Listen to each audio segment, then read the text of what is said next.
Well, good morning, everyone. Good morning. I'm Art Taylor, and I am, for the next few days, the CEO of the BBB Wise Giving Alliance. And I say for the next few days because I will be leaving my colleagues to do another thing. But before I leave, I wanted to just mention the new CEO of the BBB Wise Giving Alliance, Bennett Weiner. Stand up, Bennett.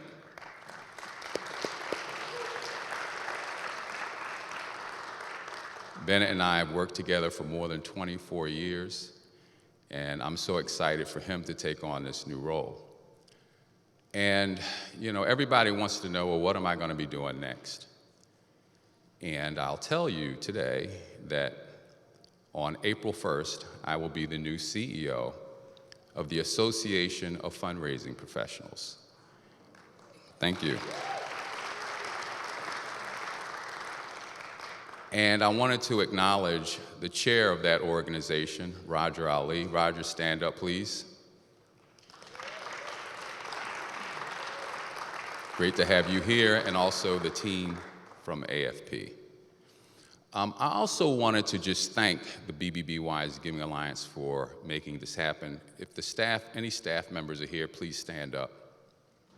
Lindsay especially, who's been the person really responsible for getting us to this point. Thank you, Lindsay and Elby. Now, so what are we doing here?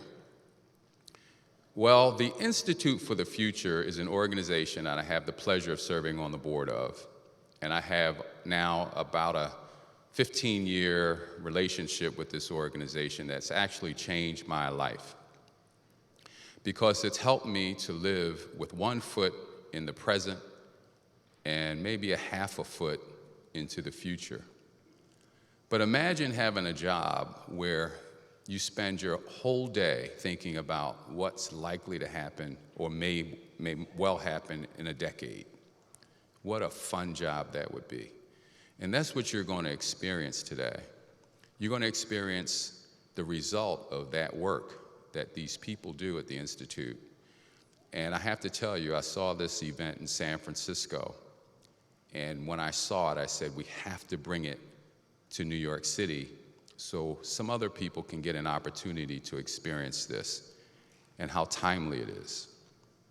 And we went to some of our friends, and we found our friends at the Salvation Army who were willing to give us this wonderful facility so that we could do it. And I wanted to bring out James Betts, who is the person, really point person, who helped us get this facility, and welcome James to welcome us. James.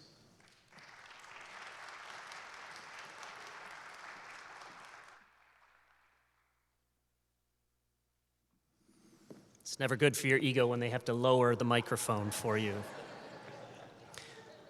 Welcome to the Centennial Memorial Temple.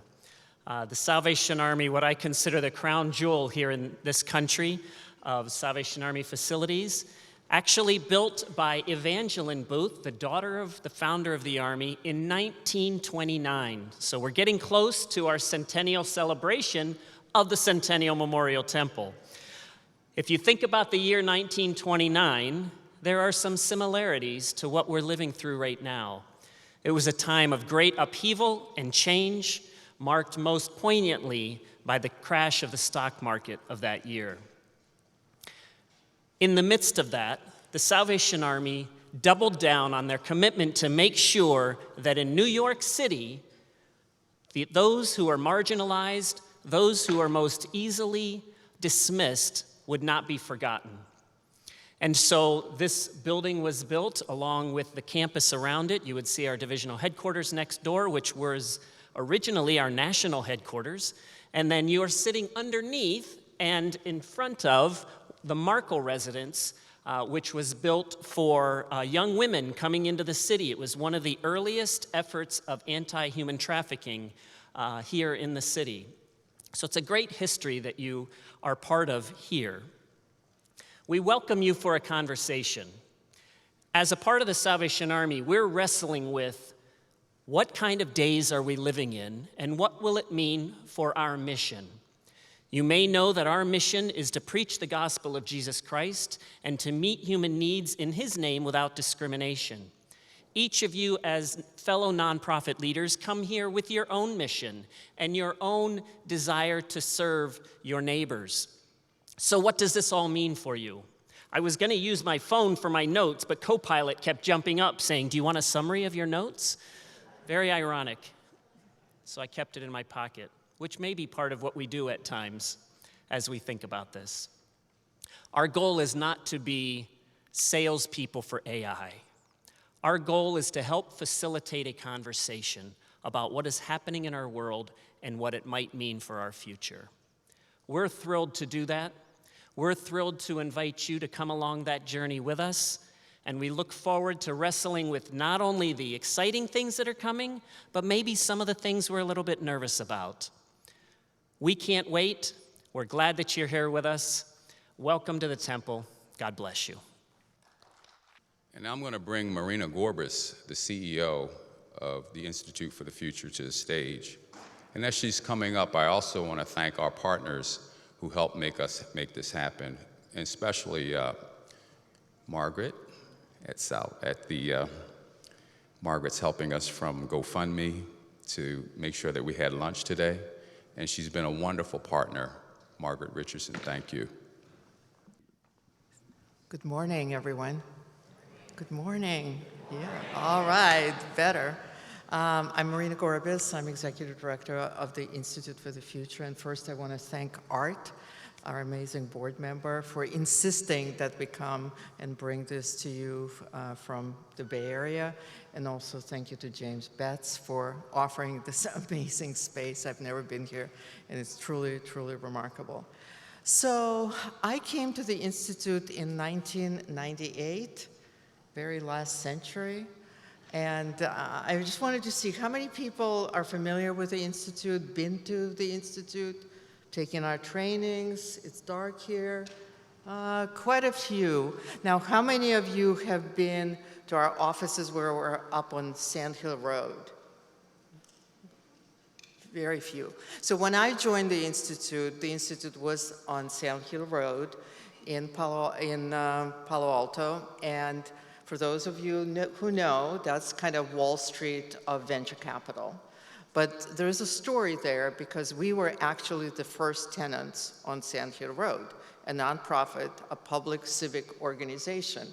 And the reason we were there was because Tom Ford, who was a visionary person, he developed that whole area, and he had a kind of a larger vision for integration of technology and capital and innovation, and he loved the idea of having a nonprofit in the middle of all of that innovation and all of that excitement. And for us, it was kind of symbolic. When we took people around and we brought them to Sand Hill Road, we always said that it's kind of a symbol of Silicon Valley in many ways. It's where the culture of ideas and the culture of greed coexist in some very, very interesting ways. And so that was our story about the culture of Silicon Valley. And then Tom Ford passed away in about 2000 or so, and our amazing long-term lease that ensured that we could be on Sand Hill Road expired, and the new owners didn't have that vision at all, so we had to move out of Sand Hill Road and moved into another places. And that is also, to me, symbolic, because what it tells me is that the culture of ideas and that culture of public good and culture of civic innovation has sort of left. It left Sand Hill Road, and basically the other culture has taken over. And it's important and pertinent to our conversation today, because technologies don't come out of nowhere. Technologies are ultimately shaped by people who decide what they invest in, what kind of technologies they invest in, what's worth investing. It's also shaped by people who develop these technologies and what intentions they have and how they see applications. And it's shaped by governments, and it's shaped by kind of social and cultural constraints. And because so much of that technology is coming from Silicon Valley, I do worry about what is the cultures, what is the social arrangements, institutional arrangements, and financial arrangements behind developing these technologies. So our role as a public institution to look critically at these, to understand deeply what these technologies are, and understand their inherent affinities and inherent characteristics that come with every technology, but we also want to understand the larger social environment and social constraints and cultures that develop these technologies and ultimately adopt them. So as we're hearing from our team about this uncanny valley of AI, we need to, my hope is that somehow we reconnect those cultures. We bring the public back. We bring the social good back into the conversation around all of these amazing technologies, all of these innovations, and so that we kind of reconnect the innovation with social good and the culture of ideas.